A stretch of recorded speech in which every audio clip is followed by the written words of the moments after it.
Yeah, viewers all over the world. For some of you that are seeing me for the first time, Eze-Ana Chukwu but we Judo, album ancient high priest. Yes. Album onye isi nchụaja n'Ugochi to ọdịnala temple. Anyị na-agba for family m rụkwazi ọlụ mmụọ dị iche iche. Abụkwazi m onye isi nchụaja na ọdịnala Restoration Evangelical Mission. Bụrụ onye mgbasa ozi ọdịnala Igbo. So you can call me a priest or an evangelist. I will answer. My mission is to help people live better life. N'ụbọchị taa n'oge awa nke eziokwu. Isiokwu anyị ji wee bịa bụ Chukwu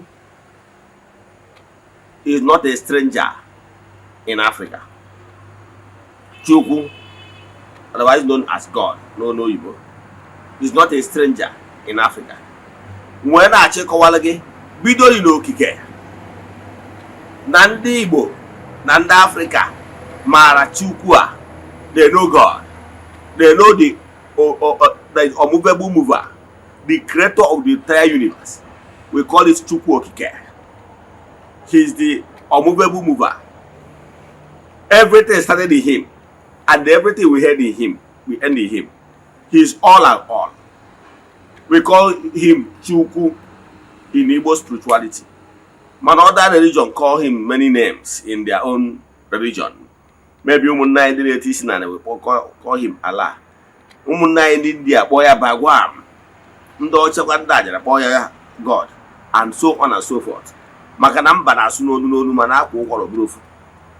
Wee na-achọ ka nkọwala gị na Chukwu Okike bụ otu n'ebe niile. Na agbụrụ ọbụla nwere usoro ha ji akpọku chi nke ala ha. Mana problem enwe na Africa bụ na ndị Africa hapụrụ ihe ha ji wee dị ebube without telling their own story of etu Chukwu Okike kwesịrị ike si wee kpọkuo ya. And na etu a wee si akpọku Chineke ga na-eme improve na-erenew ihe na-enwe improvement na-ewepụgasị ụfọdụ ihe gasị na-eti isi modern things in order to face or fit the reality of present day time, 21st century.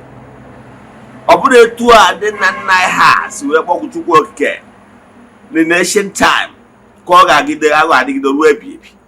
Chineke aga na modernize ya ka o wee suit in. I remember when I was growing up, there was some certain diets I na-eri mgbe anwa. Anyị na some lacha ụtụrụ. Ụfọdụ n'ime ụmụazị na-etoke na amara ihe a na-akpọ ụtụ ma na-eso m lacha ụtụ. Mana nwatakịrị kịta isi alacha ọ ya ekwe. Ọ na-achọ apụl. Ọ na-achọ grape.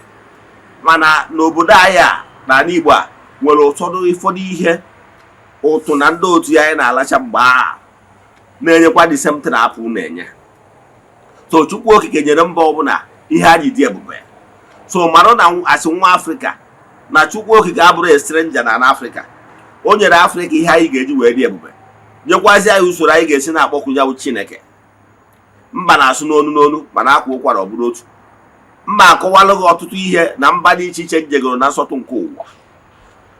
The first time m jere India was 20-something years ago. And I can tell you that missing words.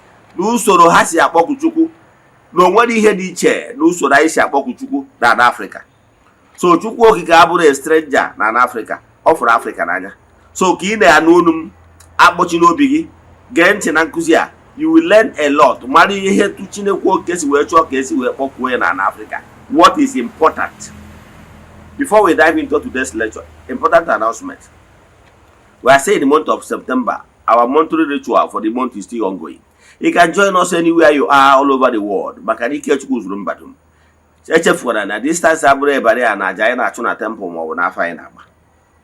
Yes.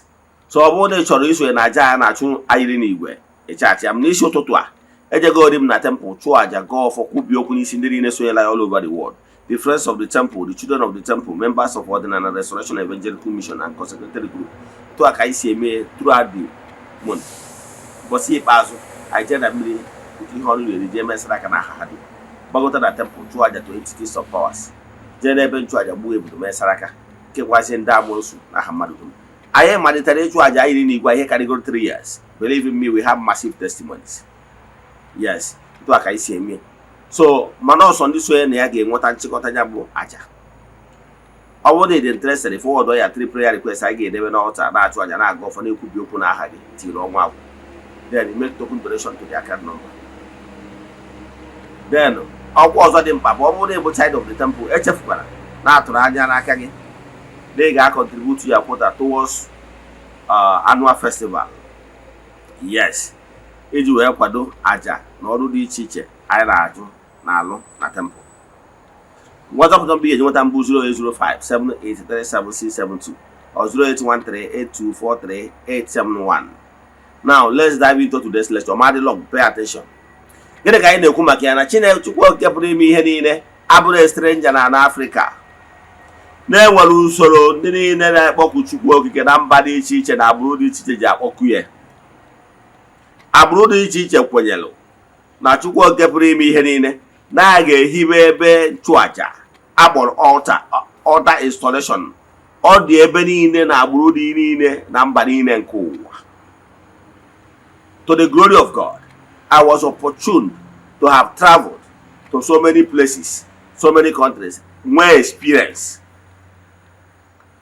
During the time of my soul searching, I was led to so many places. I become knowledgeable and understand how things work. Become a priest with esoteric knowledge. I traveled far and near. I was opportune, permitted to have visited many temples in the world. Yes. And I can tell you without missing words that I contributed money in no small measure. Because some of you don't even know me before I came to Eze-Ana. Before I came to Igbo spirituality, I was doing well. So I was opportune when I was in Abuja to contribute to my quota, both travels and the other temples. Yes, I have visited. Even in Nigeria. Some of you don't even know that we have some temples in Nigeria. You don't know because you don't know. You can never know what you don't know or what you are not permitted to know. And I was happy. Yes, till today. You see, going to Chukwu Okike who made it possible for me to utilize the opportunity I had. Yes, to contribute my quota towards supporting place of God.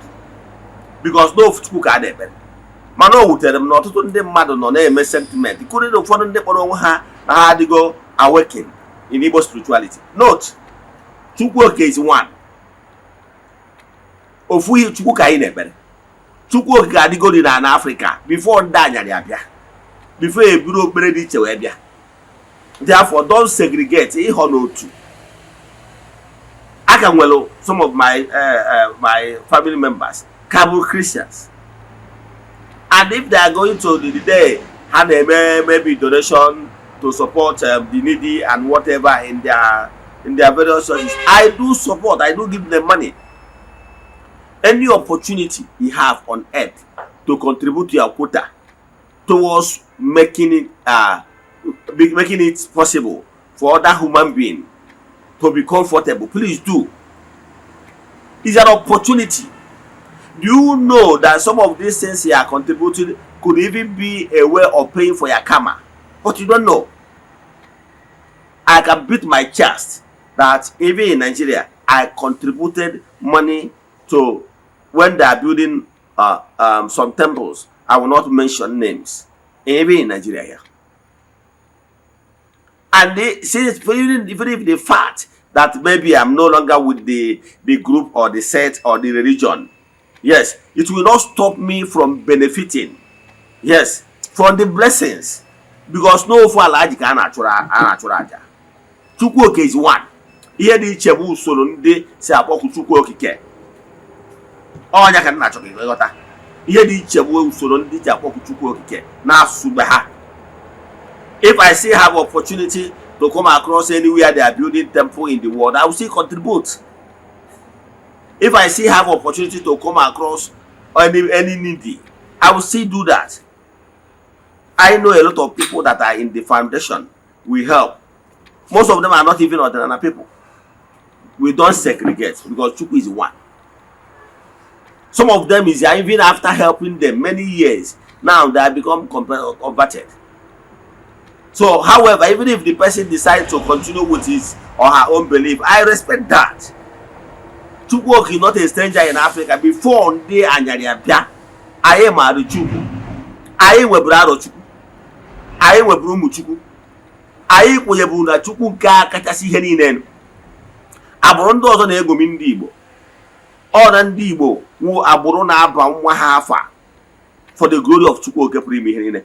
Anyị nwere Ifeanyị Chukwu, anyị nwere Chinwendụ, anyị nwere Chinedum, anyị nwere Chukwu Emeka, and so on and so forth. Afa ndị Igbo na-abawa afa na-enye Chukwu otito for the glory of Chukwu oke pụrụ ime ihe niile. Why must you be segregating? Ọ dị ka asị na Chukwu bụ onye bịara abịa na Africa. Africa is the seat of power, the seat of knowledge. But modern people that are here, especially some people that even call themselves ordinary people, are not even genuinely ordinary people. In their spirit, they still have this bitterness. They still have carried this bitterness. Some of them came from Christianity to ordinary. Some of them are still very biased. If you see somebody that is so biased in his judgment, when he was a Christian, he's a type that behave like Saul. He's a type that castigate ordinary with bitterness. So even when such a person converts to ordinary, the person will still carry that bitterness over. He will still be in ordinary and be castigating Christianity. For me, I don't castigate any religion. I make my point. I tell you why some of the religions are having issues. Me, I don't have problem with Christianity. What I have is the system and the method down by preaching against our tradition and spirituality, demonizing everything. That is my problem. I don't have problem because they evangelize. I don't have problem with that. I don't have problem because they have Christian mothers or Christian fathers or the youths. I don't have problem because they organize crusade. I don't have problem because they organize seminars.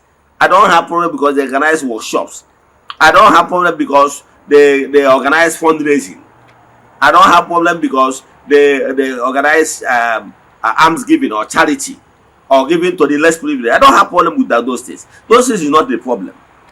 The problem is telling us to disrespect our fathers, calling them demons, throwing away our Ikenga, throwing away our force, family of four, asking us to destroy Okundi Chie, asking us to destroy altars that our forefathers installed for the benefit of ours.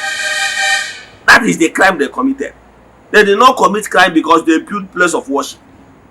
Some of these ordinary people should avoid being sentimental or propagating hate speeches.